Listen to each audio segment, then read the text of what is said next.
Donc, l'objet de mon petit exposé, c'est d'échanger avec vous sur les enjeux en lien avec les changements climatiques, mais aussi les changements globaux pour l'eau, avec un focus sur la qualité de l'eau. Et donc, une illustration de la question sur le bassin du Rhône. Donc, quand on considère l'eau, il y en a de plusieurs sortes, comme vous le savez. Le point, c'est que cette eau est quand même très limitée en termes de quantité et de ressources, que la majorité de cette eau n'est pas une eau finalement très utilisable en termes de ressources pour l'orbe. Elle est majoritairement salée et que finalement, l'eau que l'on utilise pour nos usages représente encore une part infime de cette eau totale. Quand on regarde les usages de l'eau, si on fait une extrapolation uniquement par rapport au nombre d'habitants, cette ressource, la ressource disponible par habitant est vouée, de par simplement l'augmentation de la population, à diminuer de façon très notable. Si on couple là-dessus le développement humain, son industrialisation, son agriculture qui se développe, plus les scénarios de changement climatique, en fait, cette quantité diminuera encore plus. Donc, il est important de se préoccuper de la notion de quantité, bien évidemment, mais également de la notion de qualité, les deux étant liés. Très rapidement, je ne reviens pas, ça a déjà été plus ou moins présenté. Donc, on est gouverné par des changements climatiques et globaux, avec des prévisions qui sont préoccupantes pour l'eau. Des scénarios plus ou moins sévères prévoient des augmentations de température à l'échelle de la planète, très variées selon les régions. Et notre région, enfin la France et l'Europe, sont parmi les régions les plus impactées.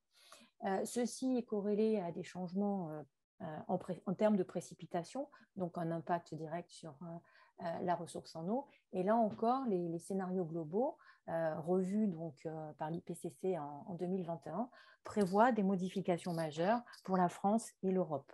Tout ceci amène donc à des projections en termes de disponibilité en eau, donc par rapport à l'existant, qui vont être amoindries, et avec donc pour la France une situation en orange qui ne sera pas forcément très facile à supporter. Donc, quand on regarde l'eau, pour pouvoir l'utiliser tant pour les humains que pour les organismes qui y vivent, il faut s'intéresser à sa qualité. On ne peut pas utiliser une eau de mauvaise qualité. Et l'eau est intimement liée à notre mode de vie. Notre mode de vie, en tant que société industrialisée, urbanisée, utilisant une agriculture pour nous nourrir, une pharmacie et des hôpitaux pour nous soigner, et toute autre sorte d'usage, utilise de très nombreux composés chimiques. Ces composés chimiques augmentent tous les jours, tous les ans. On les fabrique, on les commercialise et on les utilise pour tous les usages. Ils sont donc multiples et variés, donc en termes d'usage, de sources, mais aussi de formules chimiques, de classes chimiques, de comportements, de devenir et de toxicité. On trouve dedans des composés mutagènes, cancérogènes, mais on trouve aussi des perturbateurs endocriniens, on trouve des composés qui n'auront pas d'action spécifique, toxique, classique, mais qui peuvent altérer le comportement. On trouve aussi des composés qui n'ont pas de toxicité particulière, mais qui vont quand même malgré tout contaminer.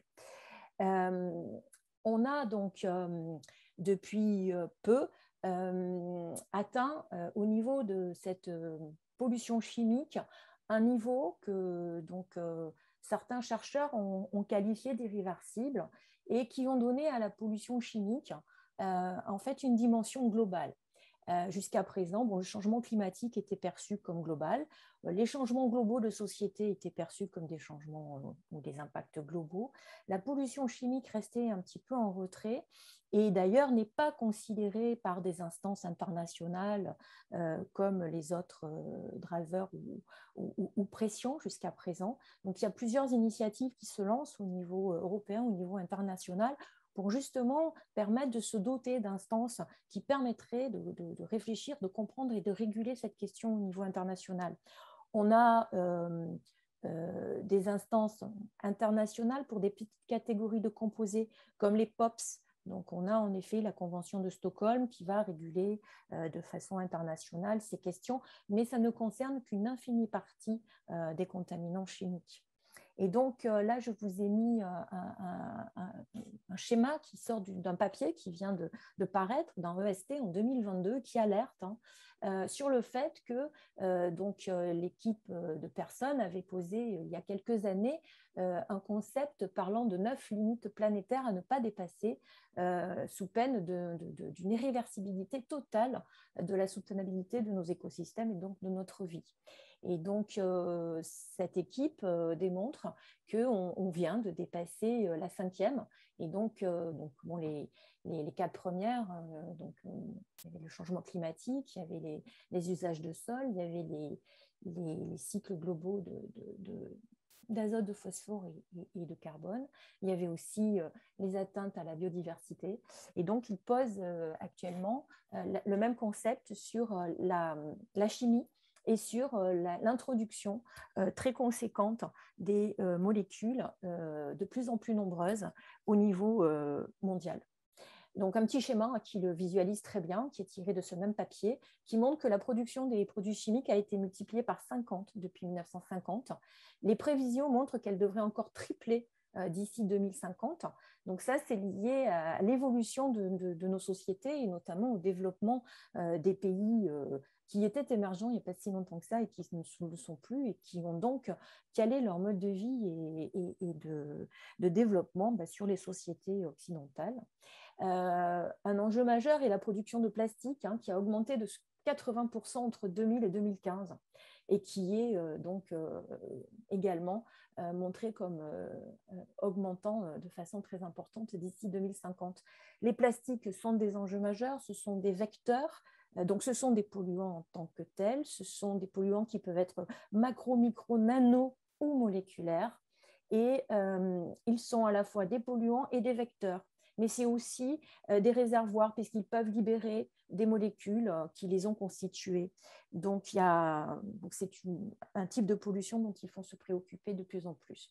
Donc, tous ces composés chimiques, y compris donc, les micro-nanoplastiques, suite à leurs usages, sont donc rejetés en lien avec ces usages et tous ces rejets, in fine, tôt ou tard, arrivent dans l'eau, qui est le réceptacle final de tout ce qu'on consomme, soit de façon directe, par exemple, par le biais des stations de traitement des eaux usées qui traitent ces contaminants, mais de façon incomplète, soit par lessivage, par fuite, par ruissellement, ou par dépôt atmosphérique. Donc, on va avoir des apports directs et indirects, tant pour les eaux de surface, multiples et variées, et par transfert pour les eaux souterraines.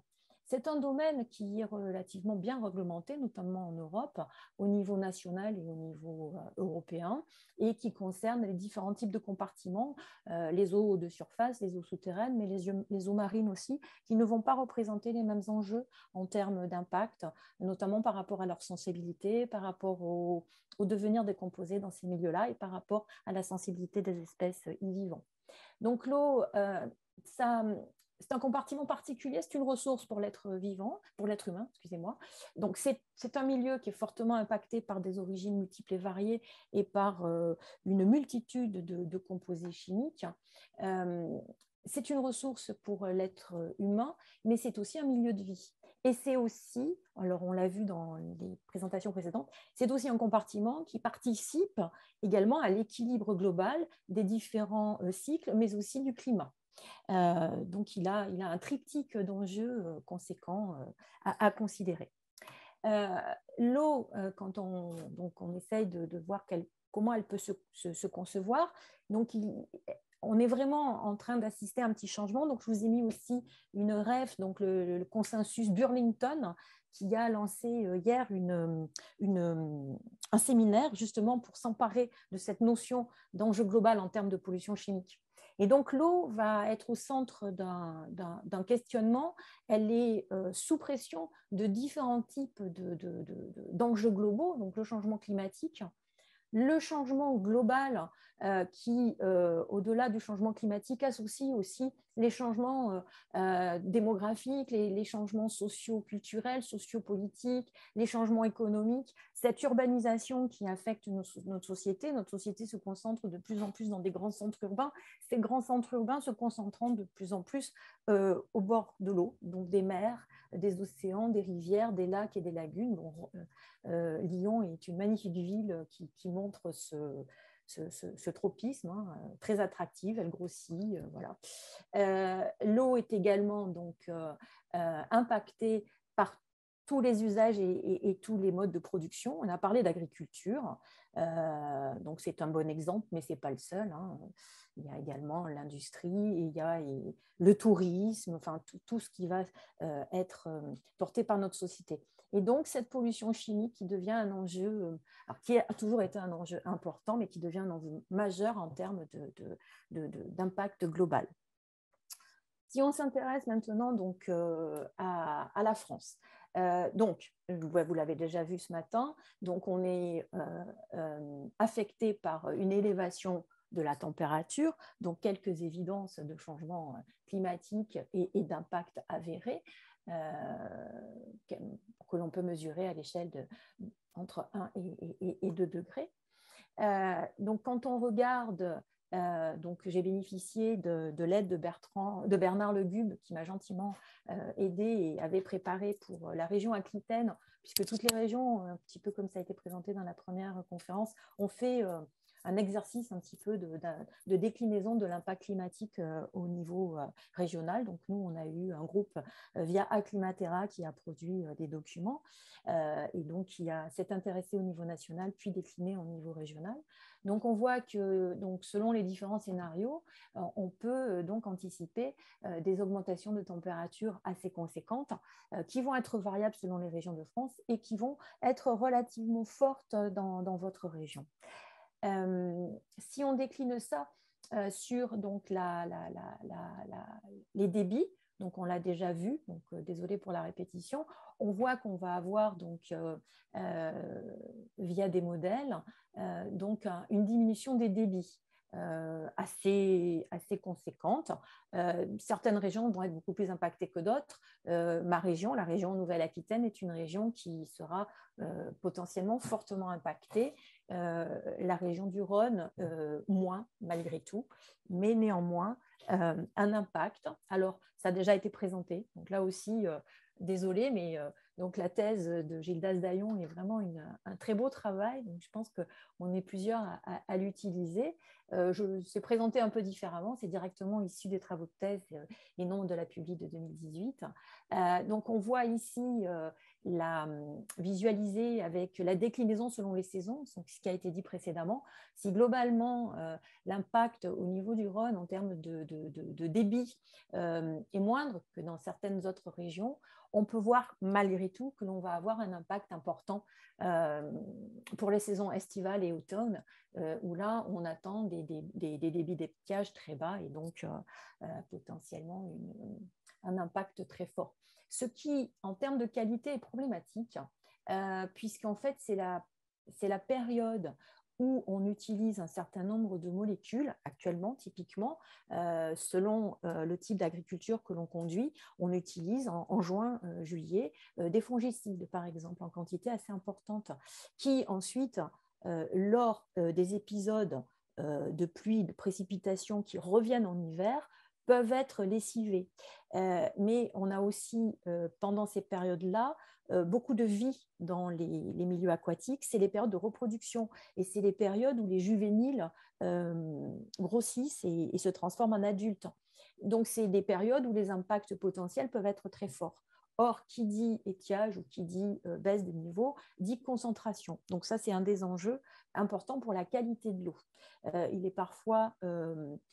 Il est souvent moins dramatique d'avoir une pollution en hiver qu'en été. C'était le grand drame des marées noires, par exemple. On sait que les marées noires, Erika ou Prestige, bien qu'ayant eu un impact important, ont eu un impact moindre parce qu'elles sont arrivées en hiver. Donc voilà, bon là c'est la même chose, mais c'est sur des périodes plus longues. Si on regarde la projection au niveau des nappes, on a le même constat. On a également une prédiction de baisse du niveau des nappes, tout simplement parce que la recharge des eaux de nappe baissera.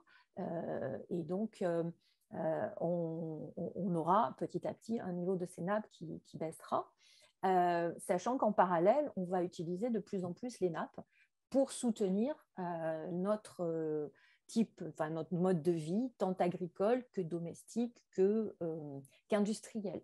Donc les deux, de façon concomitante, amèneront à une baisse des nappes notable et donc encore une fois une concentration potentiellement de la contamination.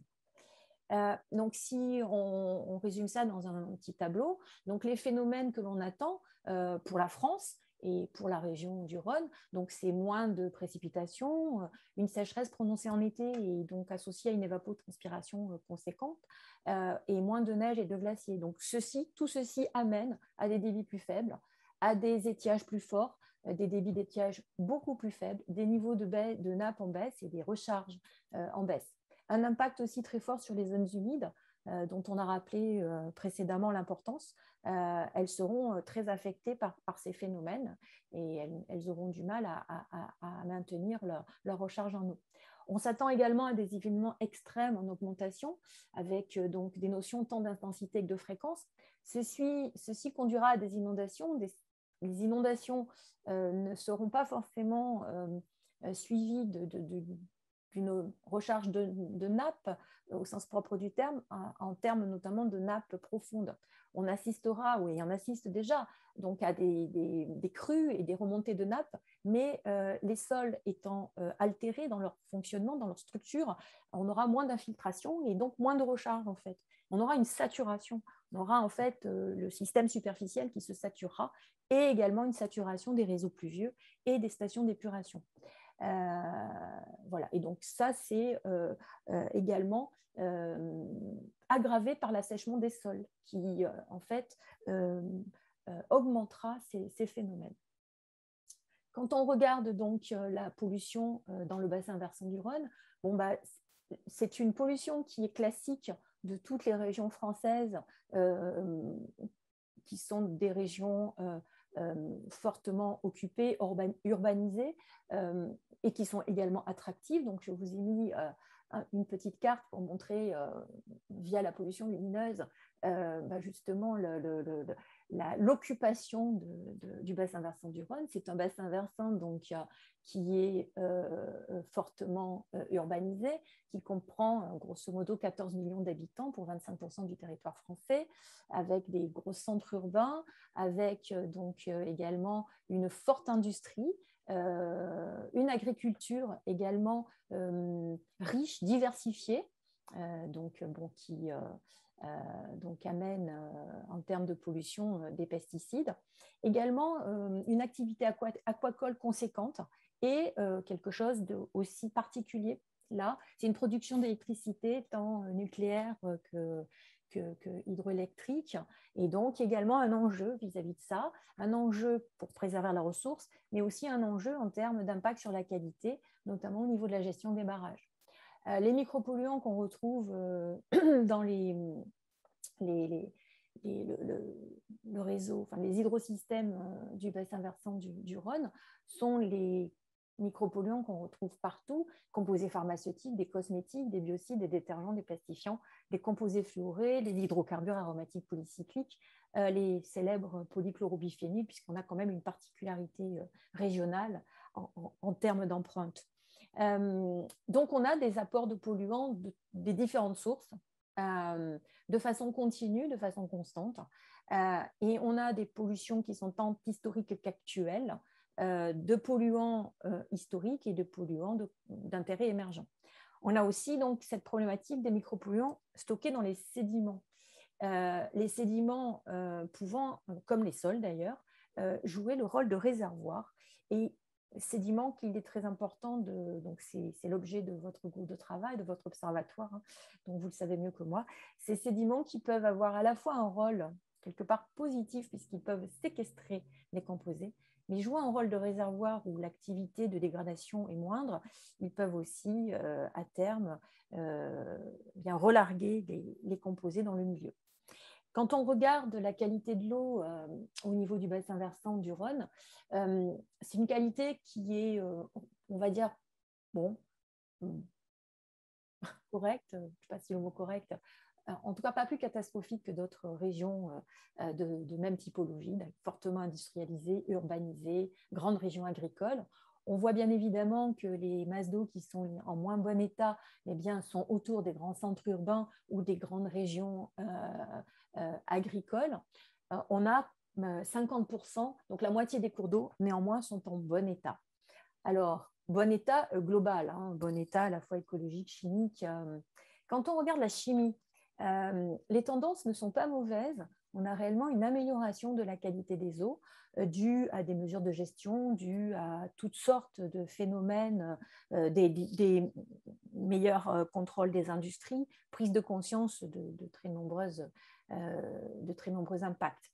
Sur les hydrocarbures aromatiques polycycliques, par exemple, on a vraiment diminué depuis les années 2008 à maintenant par un facteur 5 la concentration. On reste néanmoins très au-dessus des seuils d'alerte par rapport à la norme de qualité environnementale.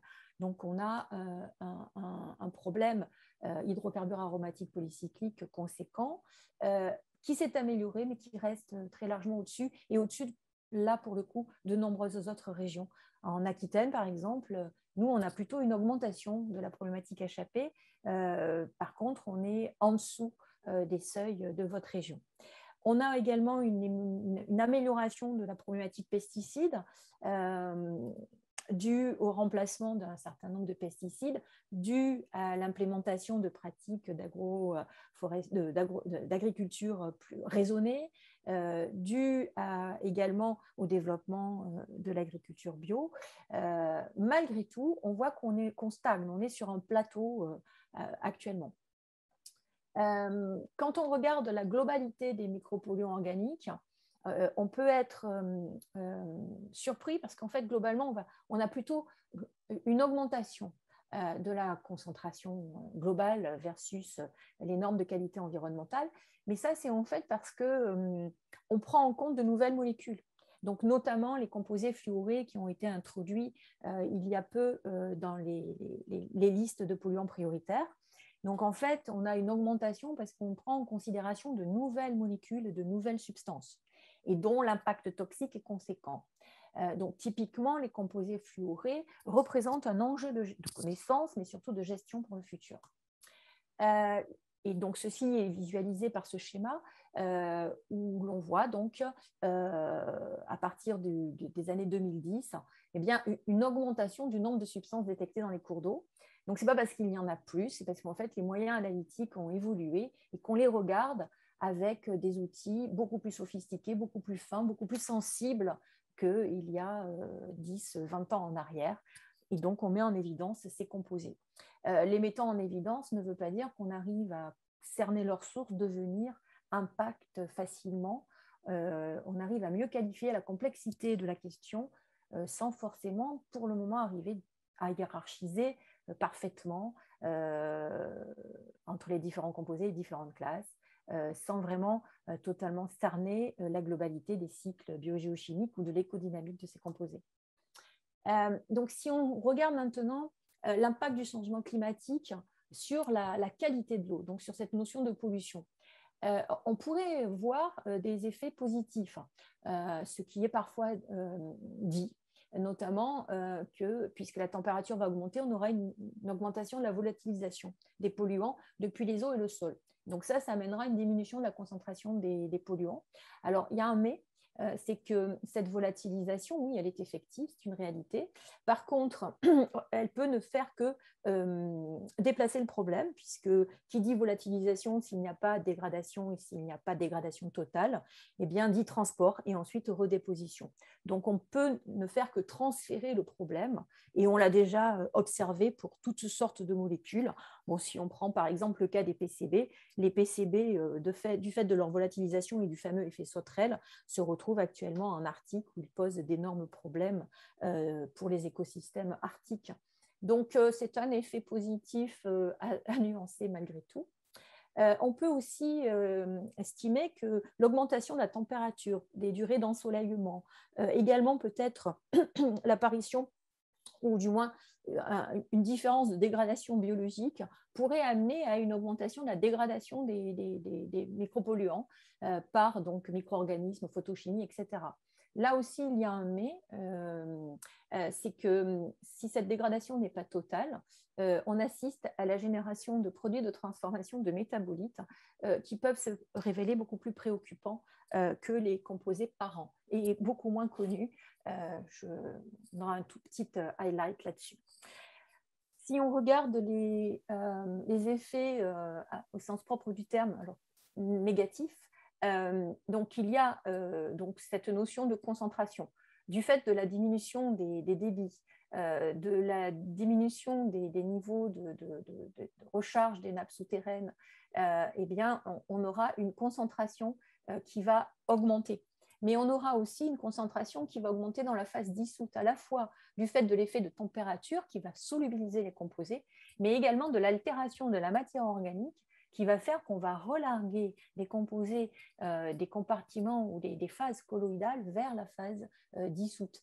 Et donc, du fait de ces changements de spéciation, changements de phase, on a potentiellement des composés, des polluants qui seront plus biodisponibles et donc potentiellement plus toxiques. La fonte des glaciers devrait entraîner une remobilisation des polluants anciens, alors notamment des PCB, des hydrocarbures, des composés organochlorés, pesticides et autres. Les phénomènes extrêmes, les crues, les ruissellements, vont entraîner une remobilisation des polluants anciens, d'ailleurs anciens et également modernes, notamment pour les pesticides, piégés dans les sols et dans les sédiments. Donc j'ai déjà parlé de l'augmentation de la concentration au sens propre du terme. En parallèle, donc, cette augmentation de température qui conduit à une meilleure solidisation des composés va également potentiellement augmenter la toxicité des micropolluants du fait d'une action sur le métabolisme. Alors, c'est encore débattu, on trouve des papiers qui montrent le contraire parfois, mais on tend petit à petit, peut-être pas vers un consensus, mais une majorité plus nette d'études qui montrent que la température associée à la pollution a un effet additif synergique non négligeable. Il y a également un problème de compétition pour les organismes. Donc, les organismes, donc dans une logique multistress, vont devoir s'adapter au changement des milieux. Donc, eux-mêmes vont être la cible du changement climatique, du changement global, en termes de température, d'humidité, de recherche de nourriture. Et la pollution qui va augmenter va en fait exercer un stress supplémentaire et va augmenter l'effet multistress. Et donc, on va arriver potentiellement à des espèces qui ne pourront plus s'adapter parce qu'on aura dépassé leur capacité d'adaptation.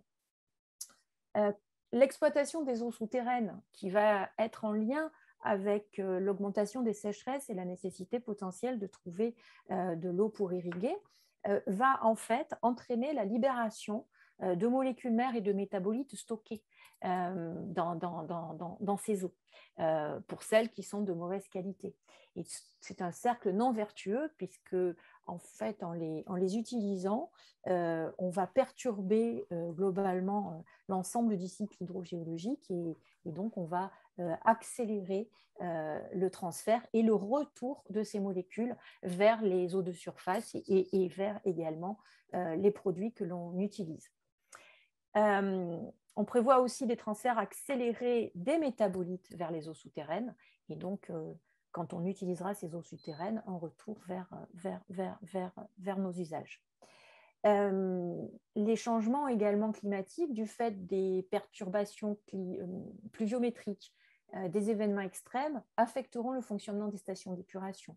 Donc on assistera potentiellement à des périodes où les stations seront débordées, ne pourront plus traiter les eaux qu'elles collecteront, donc on aura un déversement de polluants non traités conséquent. Et avec le changement également des températures et les modifications de la climatique, c'est le changement même des stations qui pourrait être affecté. Donc, au niveau du Rhône, donc au niveau des sédiments, donc les PCB que vous connaissez, qui sont donc fortement concentrés dans le Rhône, alors de façon logique, mais puisque c'est industriel et chimique, sont, et on le voit ici, en diminution sur les sédiments de surface. Et si on a des événements qui remettent en suspension les sédiments anciens stockés, on aura le retour donc de polluants non dégradés, parfaitement conservés, et donc une augmentation de ces polluants historiques. Et on voit ici que le Rhône a une typologie particulière, on a un décalage de 20 ans, lié vraisemblablement à des phénomènes de remise en suspension dans les apports par rapport aux chasses des barrages hydrauliques et qui ont justement déjà effectué ces remises en suspension. Alors, de façon, ce n'est pas un événement extrême climatique dans ce cas-là, mais on peut les utiliser pour mimer ce qui pourrait arriver si on avait ces remises en suspension. Voilà, donc bon, même chose se fait pour les composés fluorés. Hein. On peut avoir également, vous voyez ici, la remobilisation de tous ces contaminants qui sont stockés dans les sédiments profonds du Rhône. Donc, bon, les produits de transformation, c'est un enjeu pour le futur au regard du changement climatique. Et donc, pour conclure, hop, eh bien, c'est que la qualité de l'eau est en amélioration dans votre bassin du Rhône, mais en lien avec la population, les usages en augmentation, les apports vont augmenter, les ruissellements, mobilisations augmenteront aussi les apports, les changements climatiques vont induire des changements d'usage, les débits et les niveaux vont baisser, et la dégradation plus importante pourrait être favorable, mais amènera des produits de transformation. Donc, les besoins de recherche, c'est objectiver les tendances à long terme dans notre domaine, parce qu'on n'en a pas assez, caractériser les différentes phases, suivre précisément les événements extrêmes, parce qu'on manque de ces suivis, consolider la collecte et le traitement des eaux usées à terme pour prévenir leur dysfonctionnement. Et donc, je redis, caractériser les produits de transformation. Néanmoins, donc, si on regarde l'alerte de 2022 de cette étude dont je vous ai parlé, on ne passera pas par diminuer les apports et diminuer le nombre de composés chimiques et avoir quelque chose de beaucoup plus rationnel dans la gestion de cette question, dans son utilisation et en changeant un mode de vie, un mode de consommation vraisemblablement. Voilà, je vous remercie de votre attention. Désolée, c'est vrai que quand on n'a que son écran, parfois on ne voit pas le temps passer.